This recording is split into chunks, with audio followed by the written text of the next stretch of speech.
하나님 말씀은 누가복음 13장 23절부터 30절까지입니다.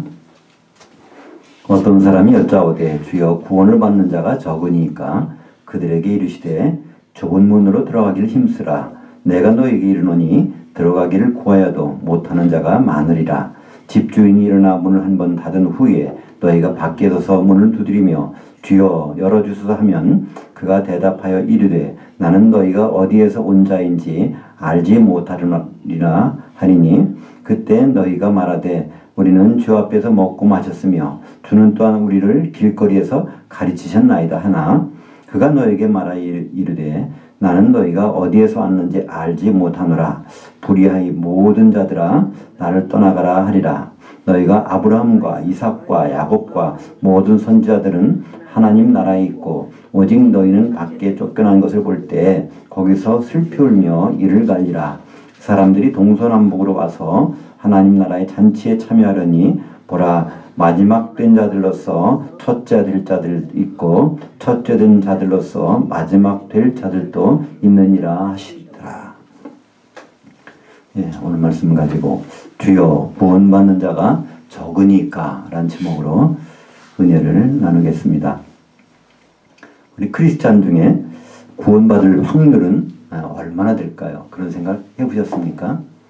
크리스찬이라고 하면 우리말로 번역하면 기독교인이죠. 기독교인은 우리 예수님을 주라고 부릅니다. 주님이시고 우리는 그분의 종이다 이렇게 하는데 그렇다면 주여라고 부르는 사람들이 정말 구원받을 수 있겠는가? 로마서 10장 13절에 보면 누구든지 주의 이름을 부르는 자는 구원을 받으리라. 이 말씀 때문에 많은 사람들은 주의 이름을 부르기 때문에 하나님은 나를 구원하실 거야. 우리를 구원하실 거야. 너무나 당연하게 안심하고 지냅니다. 그러니까 교회 다니는 자체로 또 주님을 섬긴다는 자체로 그냥 안심하고 지낸다는 것이죠. 그러나 성경에는 이런 말씀만 있는 것은 아닙니다. 마태복음 7장 21절을 보면 나더러 주여 주여 하는 자마다 다 천국에 들어갈 것이 아니요 다만 하늘들에 계신 내 아버지 그 뜻대로 행하는 자라야 들어가리라 이렇게 말씀하셨죠. 사실 우리가 보면요 그 서양에서는 사실 주여 하는 것이 이 욕이 될 경우가 많아요. 그래서 오 마이 갓 이거 사실은 원래는 욕이거든요. 그냥 예수 안 믿는 사람들 막 그럽니다. 그죠? God damn 그리고 Jesus 그럽니다. 그러면 그 사람이 예수 믿어서 지서스가 아니라 어떤 일이 재수없는 일이 벌어지면요 세상에서 Jesus 그래요. 그보다 더 심한 욕 같은 거 하면 Jesus Christ 그럽니다. 그러니까 그 사람들은 주의 이름을 부르는 거예요. 근데 그 사람들이 다 구원 받을까요? 그런 사람들은 아예 그런다고 치더라도 정말 예수를 믿는다고 하는 사람 중에서 정말 예수님의 기준에 따라서 구원받을 사람들이 얼마나 있을까? 그러니까 하나님은 모든 사람들이 구원받기를 원하십니다. 근데 그건 하나님의 바람이에요. 현실은 그렇지 않다는 거예요. 그죠? 디모데전서 2장 4절에 보면 하나님은 모든 사람의 구원을 받으며 진리에 이르기를 원하시느니라. 그분이 사랑이 크시고 은혜가 크시다는 것이 그걸 표현하는 것이지 모든 사람이 구원받은 것은 아닌 것을 성경의 역사에서 볼 수 있습니다. 노아 홍수 사건에서 몇 명이 구원받았습니까? 8명이잖아요. 그때 인구가 얼마 될지는 모릅니다. 성경에 안 나와 있으니까. 근데 추정해 볼 수는 있어요. 제가 어렸을 때는요, 세계 인구가 약 20억 정도라고 얘기를 들었습니다. 그러다가 조금 지나니까 30억 넘었다고 그래요. 근데 재작년 통계인가 보면은 70억이 넘었다고 합니다. 그러니까 불과 한 반세기도 안 돼가지고 20억에서 70억이 됐단 말이에요. 그러니까 중간중간에 전염병이 있고 전쟁이 터져서 사람들이 줄어드는 것이지 전염병이 없고 전쟁이 없다면 인구는 막 늘어납니다. 그렇다면 노아 홍수 전까지 인구가 얼마나 될까요?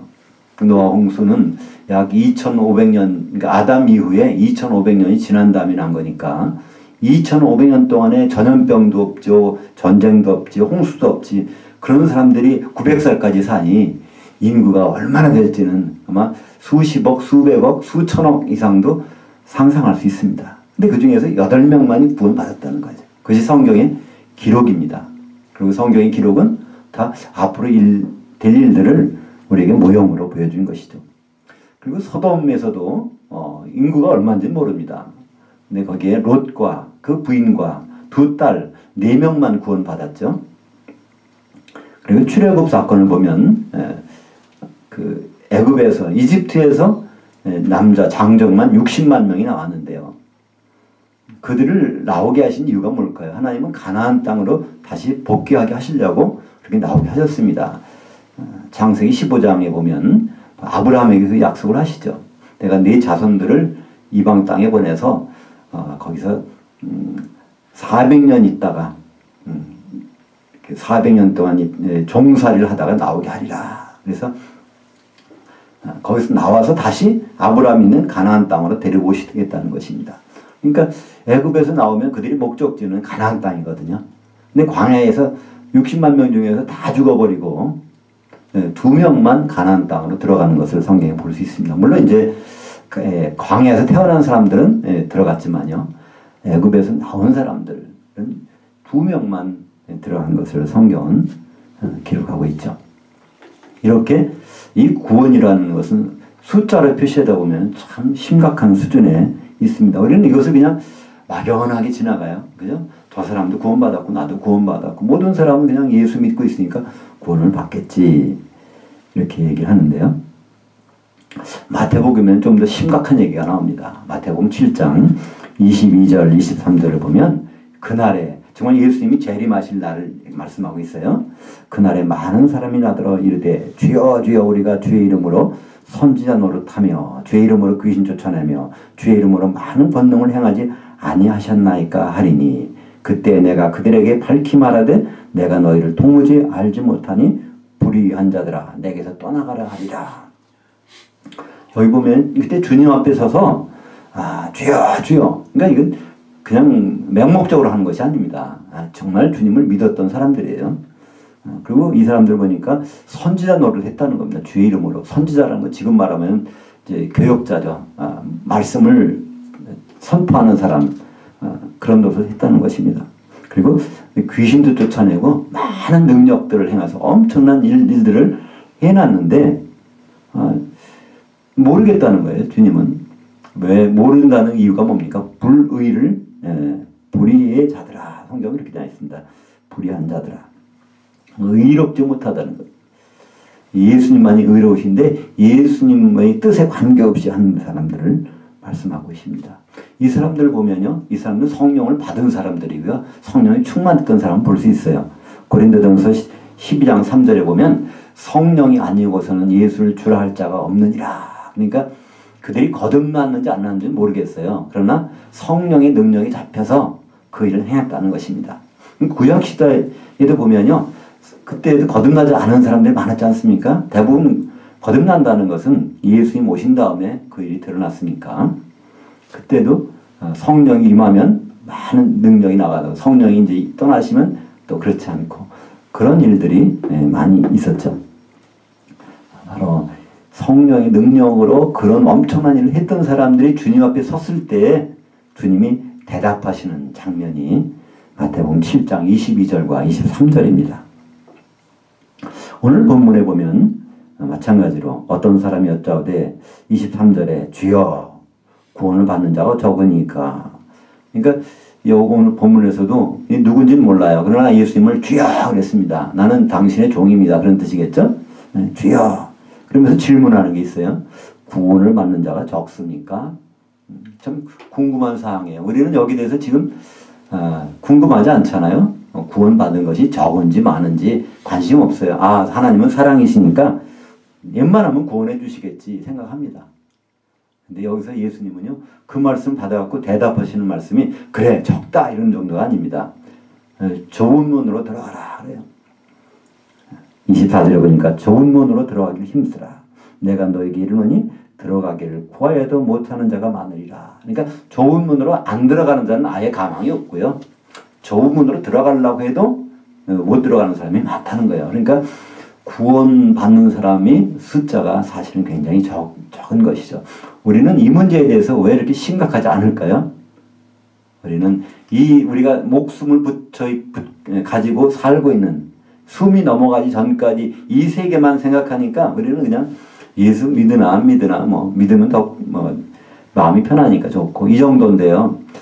이제 여기서는요. 구원이라는 것은 주님이 오셨을 때 그 자리에 서는 주님과 함께 있는 것을 말씀하고 있는 것이죠. 주님이 오셨을 때 이제 뒤에 나오겠지만 첫째 부활에 참여하는 자들 여기 들어가는 사람이 참 적다는 것입니다. 그러니까 오늘 여기 나오는 구원의 문제는요. 지옥불에 들어가느냐 안 되느냐 이 문제가 아닙니다. 주님이 오셨을 때 혼인잔치에 들어가느냐 천년왕국에 들어가느냐 그렇지 못하고 이제 거기서 버림받느냐 이 문제를 오늘 주제에서는 구원이라는 단어로 우리에게 설명하고 있는 것이죠. 이 비슷한 말씀이 마태복음 7장에 이제 13절부터 나오는데요. 거기에 예수님 말씀하세요. 좁은 문으로 들어가라. 그래서 멸망으로 인도하는 문은 크고 넓어서 사람들이 다 그를 간다는 거예요. 이 사람들 누굴까요? 예수 믿는 사람 얘기입니다. 하나님을 믿는 사람들 얘기하고 있는 거예요. 근데 그들이 넓고 큰 문으로 가서 근데 그건 멸망으로 인도한다는 것이죠. 근데 좁은 문으로 가는 사람 참 거의 없다는 거예요. 원문에서는 올리고라는 말을 쓰는데 올리고스라는 말을 쓰는데 아주 적다. 많다는 것은 메가톤급이라는 그 단어가 있지만요. 이렇게 상대적으로 굉장히 작다는 것입니다. 거의 찾아볼 수가 없다는 거예요. 그러니까 이 넓은 문과 좁은 문은 목적지가 다릅니다. 예수 믿는 길도요. 넓은 문이 있고 좁은 문이 있는데 이건 서로 하나는 멸망이고 하나는 바로 예수님의 혼인잔치로 들어가는 그 문인데 그렇게 구분이 된다는 것이죠. 그렇다면 이 좁은 문이라는 건 과연 무엇일까요? 예수님 말씀하신 좁은 문으로 들어가야 되는데 그건 무엇일까? 예수님 거기에 대해서 직접 답변도 하셨어요. 설명이 있단 말이죠. 마태복음 7장 21절에 보면 바로 좁은 문으로 들어가기를 힘쓰라 그러면서 바로 그 아버지 하나님이 뜻대로 행하는 자라야 들어가리라 이렇게 말씀하고 있어요. 그러니까 하나님 아버지의 그 뜻대로 행하는 것이 좁은 문으로 들어가는 거라고 말씀하고 있습니다. 그렇다면 우리가 하나님 아버지의 그 뜻이 무엇일까요? 우리는 그냥 막연하다고 생각할 수 있어요. 그러나 하나님 아버지의 뜻을 생각하기 가장 좋은 힌트가 하나 있습니다. 하나님은요. 뜻을 한번 세우시면 이걸 바꾸지 않는다는 거예요. 그렇기 때문에 하나님 뜻을 딱 알려면 맨 처음에 하나님 어떤 생각을 가지셨을까? 어떤 뜻을 갖고 계셨을까? 그 뜻을 알아보면 간단합니다. 우리는 창세기로 들어가면요. 창세기 2장 24절에 하나님이 자기의 생각을 발표하셨어요. 남자가 부모를 떠나 그의 아내 앞에서 한 몸을 이룰지로다. 근데 그것은 그분의 의지미랍니다. 내가 이것만큼 반드시 하겠다 그런 뜻이죠. 에베소서 1장 4절부터 6절까지 보면 창세전에 그리스도 안에서 우리를 하나님 자녀 만드시고 다시 말하면 그리스도의 형제를 삼으셔서 그분을 찬송하게 하신다는 것이 그분의 뜻이라고 말씀하고 있습니다. 그러니까 이 좁은 문이라고 하는 것은 아주 분명해지는 것이죠. 이 세상에서 하나님의 은혜 받고 아주 그 마음 편하게 잘 살아라. 이건 하나님 뜻이 아닙니다. 이 세상은 결국 치워버릴 건데 그 가운데서 반드시 할 것이 있다. 이것이 바로 하나님의 뜻입니다. 사람들은 특별히 예수 믿는 사람들은 각자 제대로 신앙생활을 합니다. 그것을 그분들이 잘한다 못한다고 우리는 판단할 수 있는 위치에 있지도 않습니다. 그렇지만 그 모든 그분이 정말 각자가 예수를 잘 믿는지 못 믿는지 판단하시는 분은 예수님이잖아요.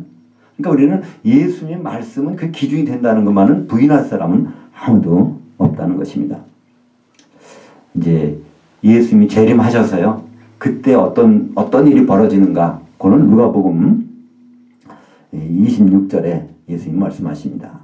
그때 너희가 말하되 우리는 주 앞에서 먹고 마셨으며 주는 또한 우리를 길거리에서 가르치셨나이다. 27절에 보니까 그가 너희에게 말하여 이르되 나는 너희가 어디에서 왔는지 알지 못하노라.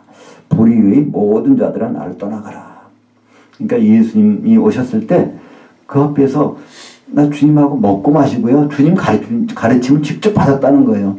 얼마나 가까운 사이고 친밀한 사이입니까? 그런데 떠나가라는 거예요.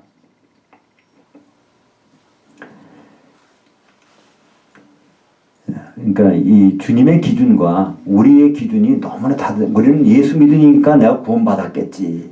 근데 예수님은요 그렇지 않다는 거예요. 기준이 다르다는 거예요. 그 기준에 대해서 마태복음 20장 1절부터 16절까지 포도원의 품꾼의 비유를 통해서 이 말씀하십니다. 마태복음 7장에서 좁은 문에 대해서 말씀하시고 거기에 대해서 연결해서 이제 말씀하시는 것이 마태복음 20장 포도원 품꾼의 비유인데요. 그래서 이제 어떤 주인이 아침 이제 우리 시간으로 하면 아침 9시입니다. 그때 사람들을 불러다가 이제 포도원에 들어가서 일을 시킨 거예요. 그러다가 이제 12시쯤 나가서 보니까 사람들이 노는 사람이 있으니까 또 데려다가 일을 시킵니다. 오후 3시쯤 나오니까 그때도 노는 사람이 있어요. 데려다가 시켜요. 근데 6시면 끝나는데 5시에 또 나가보니까 아직도 일거리가 없어서 거기서 기다리는 사람이 있단 말이에요. 그래서 그 사람 데려다가 일을 시키고 나서 6시가 딱 돼가지고 이제 품꾼에게 삭슬 줍니다. 먼저 마지막에 들어온 사람부터 주는 거예요. 그러니까 딱 주는 거 보니까 각 사람은 1데나리온씩을 줬는데 먼저 온 사람 약속하기를 1데나리온 받고 하루 종일 일했는데 저 사람은 1시간 와서 1데나리온 받는 걸 먼저 보고 있는 거예요. 그때 거기서 불평을 합니다. 어떻게 우리하고 약속 8시간 일했는데 1데나리온인데 저 사람 1시간밖에 일했는데 어떻게 1데나리온입니까? 그때 거기서 주인, 그러니까 예수님이시죠. 뭐라고 하십니까? 내 것 가지고 내가 주는데 네가 무슨 상관이냐 그런 거예요. 우리가 생각하는 기준은 그 시간에 따라서 뭘 준다는 건 우리 생각입니다. 그죠? 근데 거기서 예수님 말씀은 예수님 기준은 다르다는 거예요. 그러면서 거기서도 바로 먼저 된 자가 나중되고 나중된 자가 먼저 된다는 말씀을 거기 하시는데 그 말씀은 바로 이 시간적으로 먼저라는 그런 뜻이 아니고 주님의 기준이 다르다는 거예요. 그걸 말씀하고 있는 것입니다. 바로 천년왕국 후에 백보자 심판 때의 심판이 있는가 하면 주님이 여기서 말씀하시는 거죠. 천년왕국 전에 주님이 오셨을 때 그리스도의 심판대에 대한 말씀을 하고 계십니다. 그러니까 백보자 심판대에서는요 예수 믿건 안 믿건 모든 사람들 심판받는 거지만 그리스도의 심판대는요 예수님과 관련되는 사람들이 다 공중에 올라가서 심판을 받는 것입니다. 그때 그런 말씀 하시겠다는 겁니다. 네, 그리스도의 백보자 심판대 기준은요 요한계시록 20장 13절에 보면 각각 자기 행위대로 그게 기준에서 심판을 받는다고 돼 있어요. 그러나 고린도후서 5장 10절에 보면 그리스도의 심판대에서는요 그 몸물을 통하여 행한 대로 선악간의 심판을 받는다는 것입니다. 그러니까 심판의 기준이 달라요. 그러니까 예수님 오시면 심판 기준은 그 몸, 바로 그리스도의 몸이 교회에 관해서 내가 어떤 일을 했지 거기에 대해서 선악간의 심판을 하시겠다는 것이 분명하게 나와 있습니다. 그래서 그 심판에서 통과해서 들어가는 것을 성경에서는 첫째 부활이라고 합니다. 그때 통과하지 못하고 바다에 던져져서 나중에 요한계시록 20장에 13절 14절에 나오는 그 사람들은 그걸 마지막 부활이라고 성경은 말씀하고 있죠. 그래서 성경은 첫째 부활과 마지막 부활 이 두 가지 부활을 우리에게 말씀하고 있습니다. 고린도전서 15장 23절과 24절에 보면 그러나 각각 자기 차례대로 되리니 먼저는 첫 열매인 그리스도요. 그 다음에는 그가 강림하실 때 그리스도에 속한 자들이요. 이거 첫째 부활이죠. 그 후에는 마지막이니 그가 모든 통치와 모든 권세와 능력을 멸하시고 나라를 아버지 하나님께 바칠 때라. 이 나라는 천년왕국. 그리스도의 나라 천년왕국을 이제 끝낼 때 그때 백보자 심판이 있고 그리고 나서 새 예루살렘 들어가는 그때 마지막 부활에서 심판받는 사람들이 있다는 것입니다. 성경은 이렇게 두 가지의 부활과 두 가지 심판을 말씀하고 있습니다. 그러면서 나중된 자가 먼저 되고 먼저 된 자가 나중된다는 말씀이 성경에는 네 가운데 나옵니다. 근데 이 네 가운데를 우리 유심히 보면 오늘 누가복음에 나오는 것이 어떻게 보면 결론이라고 볼 수 있어요. 구체적으로 나오는 것입니다. 이 먼저 되고 나중된다는 그 상황은요 지금 현실 세계에서 말하는 것이 아닙니다. 우리는 보면 저 사람 늦게 믿었는데 벌써 안수 집사가 되고 장로가 됐어. 나는 아직도 병신도야. 그러면서 그것 때문에 상처받는 사람들이 있잖아요. 근데 그때마다 이렇게 주는 말씀, 이런 말씀 있잖아요. 먼저 된 자가 나중되고 나중된 자가 먼저 된다. 뭐 이런 성경에도 이런 말씀이 있으니까 열심히 해야 될 거 아니냐. 이렇게 적용하는데요. 그 말씀은 현실 세계에 적용하라고 주신 말씀이 아닙니다. 오늘 보니까요. 잔치에 들어가느냐 못 들어가느냐 그걸 따지는 거예요. 천연왕국에 혼인잔치에 들어가느냐 못 들어가느냐, 들어갈 줄 알았는데 못 들어간 자가 있고 못 들어간 줄 알았는데 들어갈 자가 있다는 것입니다. 그러니까 첫째 부활에 참여할 줄 알았는데 마지막 부활 참여할 줄 알았는데 첫째 부활, 이런 자가 분명히 있다는 것을 말씀하고 있습니다. 이 나중, 우리말 번역은 나중된 자, 먼저 된 자, 그 상대적으로 얘기를 해요. 내 뒤에 있던 사람이 앞에 오고 내가 뒤로, 우리가 그 마라톤을 하면은 보면 뒤에 달리던 사람이 마지막에 가서 앞질러 가지고 이렇게 우승하는 경우도 있고 순서가 막 바뀌잖아요. 그런 것처럼 이 세상에서 우리가 신앙생활할 때 그것이 왔다 갔다 하는 걸 생각하는데요. 이 단어는요, 이 첫째라는 단어는 프로토스라는 단어입니다. 이 첫째 부활에 사용되는 단어예요. 그리고 마지막이라는 것은 에스카토스, 그 끝이라는 것입니다. 그러니까 부활은 두 종류가 있는데 주님 오셨을 때 부활하는 것이 있고, 그 다음에 마지막의 부활, 그것을 여기서 첫째 부활, 마지막 부활, 그걸 우리말은 먼저, 나중 이렇게 번역한 차이뿐이 없습니다. 그러니까 여기서 주님의 주제는요, 부활의 등급이 달라질 수 있다는 거예요. 주님 오실 때 내가 부활할 줄 알았는데 그게 아니라 마지막에 갈 수도 있고, 또 마지막에 부활할 줄 알았는데 이게 주님 오실 때 부활할 수도 있고. 근데 사실은요, 이 부활이라는 개념은 그냥 무덤에서 살아난다는 것이 부활이 아닙니다.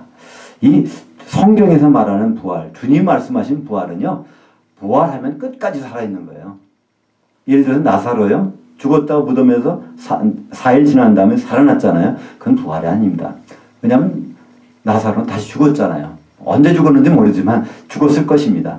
그러니까 이 성경에서 말하는 부활은요, 그러니까 끝까지 살아야 돼. 한번 살아나면요. 그러니까 주님이 오시면 무덤에 있는 사람들이 부활할 겁니다. 근데 부활해서 혼자 못 들어가면요, 그건 다시 바다에 던져서 죽은 자 가운데 있는 거예요.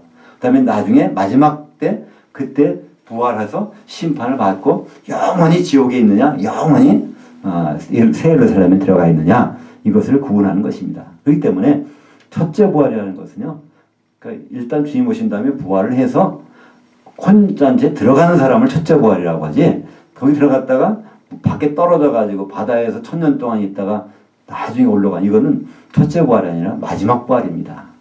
그래서 우리는 첫째 부활인 줄 알았는데 마지막 부활 될 사람이 있고, 마지막 부활인 줄 알았는데 바로 이 첫째 부활에 들어갈 수 있는 그것이 있다는 것입니다. 그 왜 그럴까요?